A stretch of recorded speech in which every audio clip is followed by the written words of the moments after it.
மறுமலர்ச்சி திராவிட முன்னேற்றக் கழகத்தின் சார்பில் நடைபெறுகிற புனித ரமலான் இஃப்தார் நோன்பு திறக்கும் இந்த இனிய விழாவுக்கு தலைமை தாங்குகிற கழகத்தின் அமைப்பு செயலாளர், அடக்குமுறைகளுக்கு அஞ்சாமல் கொண்ட கொள்கையில் உறுதியாக எங்களுக்கு துணை நிற்கும் கண்ணியத்துக்குரிய சீமா பஷீர் அவர்களே, மறுமலர்ச்சி திராவிட முன்னேற்றக் கழகத்தின் இஃப்தார் நிகழ்ச்சியில் இனிய தோழமைக்கு எடுத்துக்காட்டாக அனைத்திந்திய அண்ணா திராவிட முன்னேற்றக் கழகத்தின் சார்பில் பங்கேற்று சிறப்பித்துள்ள அண்ணா திராவிட முன்னேற்றக் கழகத்தின் அவை தலைவர், முன்னாள் அமைச்சர், எனது அன்பிற்கும் மதிப்பிற்கும் உரிய அருமை சகோதரர் மதுசூதனன் அவர்களே, அண்ணா திராவிட முன்னேற்றக் கழகத்தின் அமைப்பு செயலாளர் அம்மையார் திருமதி சுலோச்சனா சம்பத் அவர்களே, இந்த இனிய நிகழ்ச்சிக்கு முன்னிலை ஏற்றிருக்கின்ற கண்ணியத்துக்குரிய Haji T N. Sheikh Mohammed, Haji H M. Jamal, Alhaj White Palace Kasim, Haji Liaquat Ali, Haji Umar Sahib, Haji Feroz Khan, Janab Peer Mohammed, Haji P S M. Bukhari, Good Luck Najmudeen, R D. Taj, J. Sikandar, Haji M M. Sadiq Ali, Vellore Muneer Badsha, Nasir Khan, Kudumalur Ibrahim, Mannadi S M. Rafiq, வரவேற்ற மலுக்காமலி, குரோம்பேட்டை நாசர், துயரமான வேளையிலும் கடமை மறவாமல் இந்த நிகழ்ச்சிக்கு வந்த மஹரூப், துவக்கோரை ஆற்றிய முஸ்தபா, மறுமலர்ச்சி திராவிட முன்னேற்றக் கழகத்தின் துணை பொதுச் செயலாளர் எனது ஆர்வீர் இளவல் மல்லை சத்யா, நம்முடைய நிகழ்ச்சிக்கு பெருமை சேர்க்கின்ற விதத்தில் வந்து பங்கேற்று அரிய கருத்துக்களை சொன்ன இந்திய தேசிய லீக்கினுடைய மாநில தலைவர் கண்ணியத்துக்குரிய அல்ஹாஜ் பஷீர் அகமது, காயிதே மில்லத் தேசிய லீக் இயக்கத்தின் தலைவர் காயிதே மில்லத் அவர்களினுடைய அருமை பேரன் கண்ணியத்துக்குரிய தாவூத் மியாக்கால், ஹாஜி நூர்தீன், ஏ.கே. தாஜுதீன், வடசென்னை மாவட்ட செயலாளர் ஜீவன், தென் சென்னை மாவட்ட செயலாளர் வேளச்சேரி மணிமாறன், கழகத்தின் தலைமை கழக செயலாளர் வழக்கறிஞர் கே.எஸ். ராதாகிருஷ்ணன், காஞ்சி மாவட்ட செயலாளர் பாலவாக்கம் சோமு, சட்டத்துறை செயலாளர் வழக்கறிஞர் தேவதாஸ், அரசியல் ஆலோசனை குழு உறுப்பினர் பேராசிரியர் கே.என்.ஆர், வெளியீட்டு செயலாளர் கவிஞர் தமிழ் மரவன், வடசென்னை மாவட்ட முன்னாள் செயலாளர் நா. மனோகரன், மகளிர் அணி செயலாளர் சகோதரி குமரி விஜயகுமார், செய்தி தொடர்பாளர் நன்மாறன், இலக்கிய அணியினுடைய செயலாளர் கோமகன் கோட்டைச்சாமி, தலைமை கழக செயலாளர் பேராசிரியர் ராமமூர்த்தி,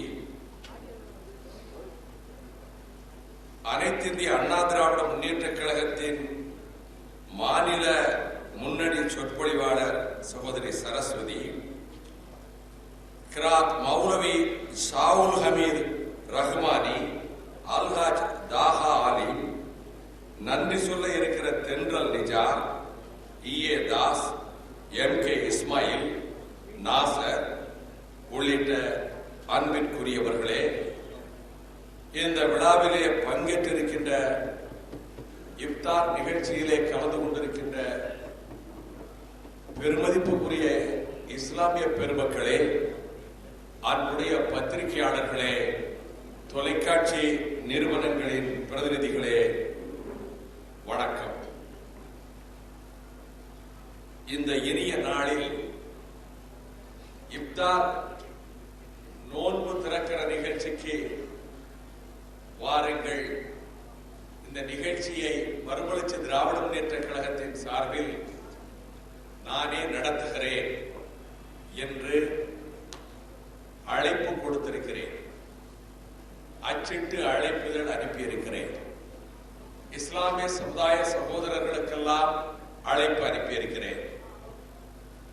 என்னுடைய அழைப்பை ஏற்று கழகத்தின் சார்பில் நானே அழைப்பு தந்து முன்னின்று நடத்துகின்ற இந்த இப்தார் நிகழ்ச்சிக்கு ஆயிரக்கணக்கிலே இஸ்லாமிய சமுதாய சகோதரர்கள் வந்திருப்பது மனதிற்கு மிகவும் மகிழ்ச்சியை தருகிறது. இந்த பரந்த அரங்கம் நிரம்பி, இந்த அரங்கத்துக்கு அருகிலே இருக்கக்கூடிய இன்னும் 2 மண்டபங்களும் நிரம்ப இஸ்லாமிய சமுதாய சகோதரர்கள் இந்த இப்தார் நிகழ்ச்சியிலே வந்து கலந்து கொண்டிருக்கின்றார்கள். அடியேனுடைய அழைப்பை ஒரு பொருட்டாக மதித்து வருகை தந்த பெருமக்களுக்கு முதலில் நன்றி தெரிவிப்பது என்னுடைய தலையாய கடமையாகும். நான் பல ஆண்டுகளாக இந்த நிகழ்ச்சியிலே கலந்து கொண்டு வருகிறேன். எந்த இடத்திலே இருந்தாலும் இந்த நாட்டிலே வாழுகிற சிறுபான்மை சமுதாய மக்களுக்கு உறுதுணையாக இருக்க வேண்டும் என்பதோடு ஜனநாயகத்தினுடைய அடிப்படை சிறுபான்மை மக்களின் பாதுகாப்பு. இன்னும் சொல்ல போனால் ஒரு கட்டத்தில் பெரும்பான்மையா சிறுபான்மையா என்ற கேள்வி எழுந்தபோது பெரும்பான்மை மக்கள் சிறுபான்மையினரை அரவணைக்கின்ற சகிப்புத்தன்மையோடு செல்வதுதான் அந்த சிறுபான்மை மக்களுக்கு பாதுகாப்பு உணர்வை, a feeling of security, அப்படிப்பட்ட உணர்வை ஏற்படுத்தும் என்பதை நான் வலியுறுத்தி வந்திருக்கின்றேன். அந்த அடிப்படையில் இந்த இப்தார் நிகழ்ச்சியிலே நான் கலந்து கொள்கிறேன். அதே நேரத்தில் ஒவ்வொரு மதத்திற்கும் நம்பிக்கைகள் இருக்கின்றன. அந்தந்த மதத்தினர் பின்பற்றுகின்ற மரபுகள், சம்பிரதாயங்கள், அவர்கள் கொண்டிருக்கக்கூடிய ஆழமான நம்பிக்கைகள் அனைத்துமே மதிக்கப்பட வேண்டியவை. அந்த நம்பிக்கைகளிலே உடன்பாடு உண்டா? அது அந்த கேள்விக்கு இடமில்லை. அந்த நம்பிக்கை அந்த மதத்தினரின் நம்பிக்கை, அந்தந்த மதத்தினரின் நம்பிக்கை, இஸ்லாமியர்களின் நம்பிக்கை, கிறிஸ்தவர்களின் நம்பிக்கை, இந்துக்களின் நம்பிக்கை, அதை போல பௌத்த மதத்தை சார்ந்தவர்கள் நம்பிக்கை, சமணர்களின் நம்பிக்கை, சீக்கியர்களின் நம்பிக்கை, அதை போல எந்த மதத்திலும் எங்களுக்கு நம்பிக்கை என்று சொல்லக்கூடிய கடவுள் நம்பிக்கை இல்லாத பகுத்தறிவாளர்களினுடைய கருத்து, அவர்களுடைய எண்ணம், இவை அனைத்துக்கும் அனுமதி கொடுப்பதுதான் ஜனநாயகம். மதச்சார்பற்ற தன்மை என்கின்ற பொழுது எந்த மதத்தையும் ஒரு அரசு சார்ந்து இருக்கக்கூடாது, அவ்வளவுதான். ஆனால் மதச்சார்பற்ற தன்மை என்பது எந்த மதத்தையும் புண்படுத்துவதும் ஆகா. அதிலே நான் உறுதியாக தொடக்கத்திலிருந்து இந்த கருத்துக்களை சொல்லி வருகிறேன். மசூதிகள், தேவாலயங்கள், இந்து கோவில்கள், அதை போல சமண பள்ளிகள், பௌத்த விகாரங்கள், சீக்கியர்களின் குருத்வாராக்கள், எல்லாவற்றுக்கும் பாதுகாப்பு இருக்க வேண்டும். எந்த வழிபாட்டு தலத்துக்கும் கேடு வரக்கூடாது. எங்காவது முரண்பாடுகள் நேருமானால் அந்த முரண்பாடுகள் தவிர்க்கப்பட்டு நல்லிணக்கம் தழைக்க வேண்டும். அண்மையில் தெற்கு சீமையில் தென்காசியில் பதட்டமான சூழல் ஏற்பட்டு படுகொலைகள் நிகழ்ந்து இந்துக்களும் இஸ்லாமியர்களும் சகோதரர்களாக வாழ்ந்து வந்த ஒரு பகுதியில் மேலும் ஒருவரை ஒருவர் தாக்கிக் கொள்ளக்கூடிய ஆத்திர உணர்ச்சியும் பழிவாங்கும் மனோபாவமும் வளர்ந்துவிடலாகாது என்பதற்காக உடனடியாக அறிக்கை தந்ததோடு மட்டுமல்லாமல் நெல்லை